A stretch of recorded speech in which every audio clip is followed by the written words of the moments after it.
키워드로 시장 분석하겠습니다. 유한타증권 박진희 부장입니다. 안녕하세요. 네, 안녕하세요. 예, 월요일 아침 시장 분위기 읽어주세요. 네, 시장 상당히 좀 혼조입니다.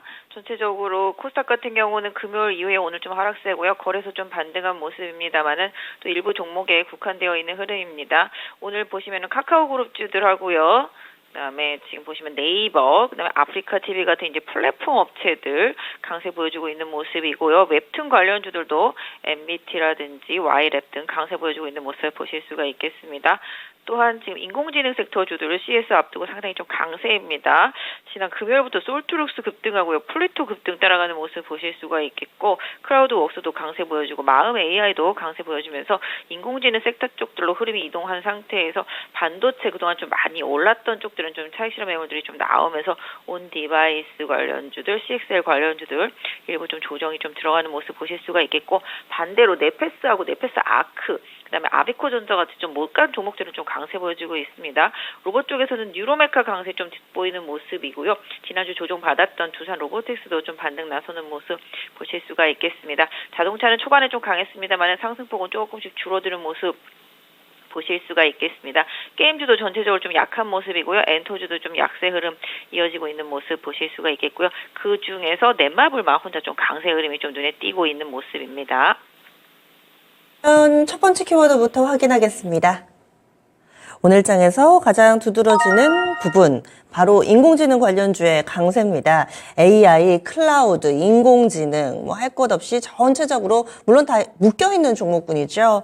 그래서 플랫폼 관련돼서 전혀 움직임을 나타내지 않던 카카오 네이버까지 강하게 상승하는 모습을 보여주고 있습니다. 어떻게 대응을 해야 될까요? 오늘 인공지능 관련주들하고 아까 말씀드렸던 카카오나 네이버 같은 이런 플랫폼 관련주들 한번 엮어서 같이 좀 말씀드려보도록 하겠습니다.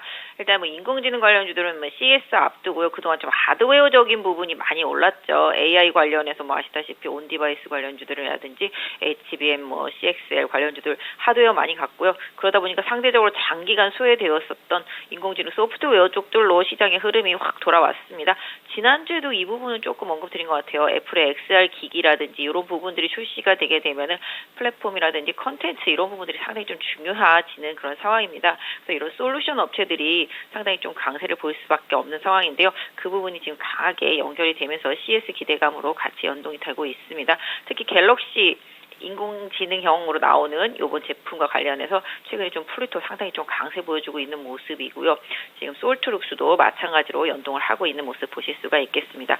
CS 관련해서는 좀 마음 AI가 가고 있고요. 네이버도 강세에서는 또 크라우드웍스가 연동이 되고 있는 모습입니다. 특히 네이버 같은 경우는 이제 웹툰, 카카오도 웹툰 이쪽인데요. 웹툰 관련해서도 지금 상당히 오랫동안 빠져 있었던 Y랩이라든지 MBT 이런 쪽에서 좀 강세가 나타나면서 돌아가면서 좀 순환매가 돌고 있다 좀 말씀드릴 수가 있겠습니다. 그러니까 상대적으로 하드웨어적으로 그동안 시장이 많이 움직였다라면은 지금은 다시 또 소프트웨어 쪽으로 좀 돌아와서 시장이 좀 움직임이 좀 나타나고 있다라고 말씀드릴 수가 있겠고요. 이번 CES 내일부터 열리죠. 이 부분 때문에 시장에서는 계속 좀 순환매가 돌고 있는 모습인데요. 계속 말씀드리지만 약간 좀 공격보다는 좀 방어적인 저점 매수 전략이 조금 주요한 시장이고, 지금은 좀 추격 매수보다는 보유 관망 내지는 오늘 아침에 찍었던 고점을 다시 넘기는지 여부를 조금 보시는 게 보유하신 분들한테 좀 중요하겠습니다. 다만 단기적으로 조금 많이 오른 만큼 이격 조정에 좀 대비하는 전략은 그동안 좀 많이 올랐었던 시장의 성장주들 섹터 안에서는 계속 좀 필요한 전략이고요. 그 섹터 안에서 상대적으로 두각을 못 나타냈었고 소외되어 있었던 종목들로의 순환매 이런 부분들은 계속 좀 챙겨봐야 되는 구간이라고 좀 말씀드릴 수가 있겠습니다. 네. 그래서 계속 관심 가져보자. 그동안에는 이와 관련해서 하드웨어가 강했다면 이번엔 소프트웨어 차례 정리를 해봤고요. 다음 두 번째 키워드 보겠습니다. 두 번째로 봐야 될 부분, 아프리카 TV 그리고 카카오 네이버 이런 플랫폼주들의 강세, 앞서서 점검해 주셨던 것과 좀 일맥상통한 내용인데요. 그러면 대응 전략에 있어서도 이들 종목 바닥에서 좀 많이 내려온 대형주들이 많은데 그대로 홀딩하면 되는 건가요? 네, 뭐 앞서서 다 말씀을 드렸습니다. 사실 지금 네이버라든지 카카오라든지 상당히 최근에 시장에서 계속 좀 부각이 되면서 차트 보시면 아시겠지만 작년 11월 기준으로 해서 계속 꾸준히 우상향하는 흐름 보실 수가 있겠습니다. 기대감이 없다가 이제 뭐 주가가 워낙 싸다 보니까 기대감 내지는 가격 메리트가 작용을 하면서 올라오고 있고요. 말씀드렸던 대로 웹툰 이런 IP가 상당히 좀 중요하죠. 최근에 드라마 보시면 거의 대부분 다 웹툰이 원작입니다. 제가 즐겨보던 만화들도 다 웹툰들이 전부 다 이제 드라마화되는 상황인데요. 이런 부분들, 그다음에 아까 말씀드린 대로 애플의 XR 기기 나오고 이런 부분들과 연관되면서 컨텐츠들이 상당히 좀 중요합니다. 그러다 보니까 이런 컨텐츠를 품고 있는 플랫폼 기업들이 지금 시장에서 강세를 보이고 있고, 지난번에 이제 트위치 이제 좀 나가면서 이제 뭐 네이버라든지 그다음에 아프리카 TV 이런 쪽이 조금 흐름이 좀 더 강화되고 있는 모습입니다. 그래서 이런 부분들을 봤을 때는 지금 실질적으로 이쪽 플랫폼 쪽타들 같은 경우는 시장이 좀 기대치가 없었다가 기대치가 생기면서 좀 올라온 부분들이 좀 생겼고요. 뭐 실질적으로 주가도 워낙 바닥권에 있었기 때문에 좀 강하게 올라옵니다. 다만 이제 또 어떤 면에서 본다라면 좀 너무 조금 단계 좀 많이 올랐다. 네이버 기준으로 봤을 때는 지난번 8월 고점 부분까지 지금 다 왔고요. 아프리카 TV도 바로 또 8월달 고점 부분까지 다 왔습니다. 그렇게 따진다라면 카카오만 조금 지난번 고점과 좀 이격이 좀 있는 상태가 되겠습니다. 그래서 이런 부분들은 기술적으로 좀 봐주시는데요. 일단 네이버하고 아프리카 TV는 좀 단기로 많이 올라와서 직전 고점에 좀 매물이 나올 수가 있으니까 이런 부분들은 좀 챙겨보시고, 아까 말씀드린 MBT라든지 Y랩 이런 것들도 그 두 종목의 흐름에 좀 연동을 하는데요. 일단 주가 자체가 바닥에 있기 때문에 이쪽 섹터주들도 가격적인 메리트는 계속적으로 조정시마다 한번 고려해서 좀 보실만 하지 않나 싶습니다. 다음 마지막 키워드 넘어가겠습니다. 마지막으로 볼 부분은 양쪽 지수가 다소 좀 잠잠한 모습 보여주고 있는데요. 지수에 크게 영향을 미치는 좀 사이즈 큰 종목군들, 반도체 쪽이라든지 바이오 쪽, 이쪽이 나란히 쉬어가는 모습을 보여주고 있습니다.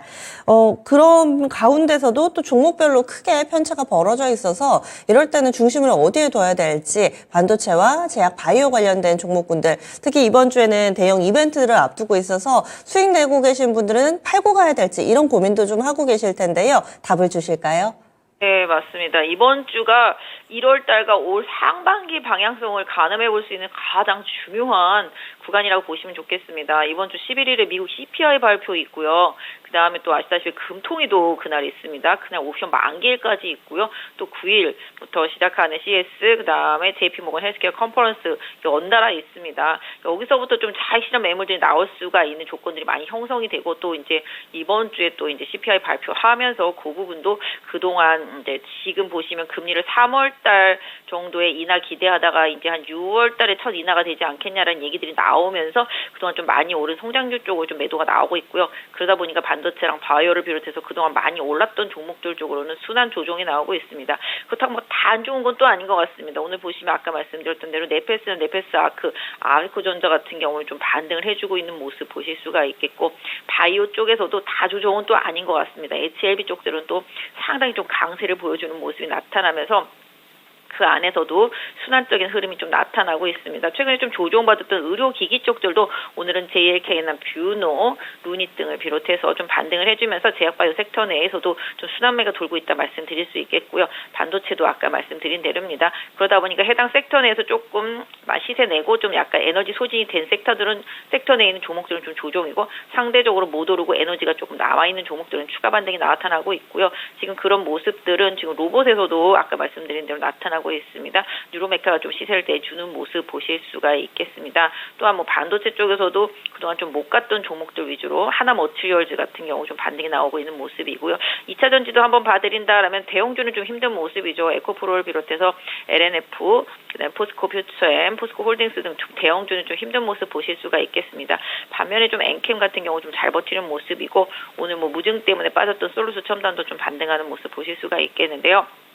궁극적으로 2차 전지 관련해서는 요새 좀 기사들이 좀 계속 안 좋게 나오죠. 전기료 인상한다 그러면서 이제 전기차, 연료값 더 올라간다, 뭐 이런 부분들, 그 다음에 계속 이제 뭐 물량들이 이제 쏟아지는 중고차 쏟아지는 부분들 계속 좀 얘기들이 나오고 있습니다. 그래서 2차 전지 대형주들은 조금 피하고 예전에 말씀드린 대로 중소형단에서 확실히 좀 핵심적인 종목들, 뭐 지난주부터 전고체 움직였던 것처럼 이런 소재단에서의 움직임은 조금 더 개별적으로 좀 이어질 수 있겠습니다. 그래서 지금은 당분간은 조금 섹터 대응보다는 좀 종목 대응 좀 하시고 이격이 좀 단계 많이 벌어지면은 종목별로는 조금 이익 조정하면서 다시 또 밑에서 기다리는 전략 이런 식으로 좀 주도주들의 변화, 좀 빠른 순환매 이런 부분을 좀 챙겨서 대응하셨으면 좋겠습니다. 예, 내일 뵙겠습니다. 네, 감사합니다. 네, 이원타증권의 박진희 부장이었습니다.